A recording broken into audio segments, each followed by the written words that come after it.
नशे के सौदागरों के खिलाफ अभियान के तहत तेतुलमारी पुलिस ने शक्ति चौक पर बाइक सवार 2 गांजा तस्करों को गिरफ्तार किया है, जिसके पास से 4 किलो गांजा बरामद किया गया है। गिरफ्तार दोनों तस्कर धनबाद के सरायढेला का रहने वाला है। डीएसपी आनंद ज्योति मिंज ने बताया कि वरीय पुलिस अधीक्षक को मिली सूचना के आधार पर शक्ति चौक पर वाहन जांच अभियान चलाया गया और इसी दौरान दोनों गांजा तस्कर को गिरफ्तार किया गया।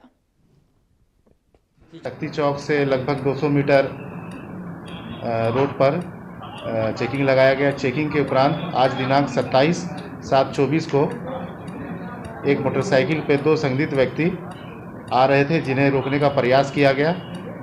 जो पुलिस की गाड़ी और पुलिसकर्मी को देख के गाड़ी भगाने लगे, जिन्हें पकड़ा गया। खदेड़ के पकड़ने के बाद उनसे नाम पता पूछा गया और उनकी तलाशी ली गई। तो तलाशी के क्रम में उनके बैग से 2-2 किलो का 2 बंडल गांजा बरामद हुआ। गांजा बरामद होने के उपरांत विधिवत अग्रिम कानूनी कार्रवाई करते हुए उन्हें थाना लाया गया और कांड अंकित किया गया।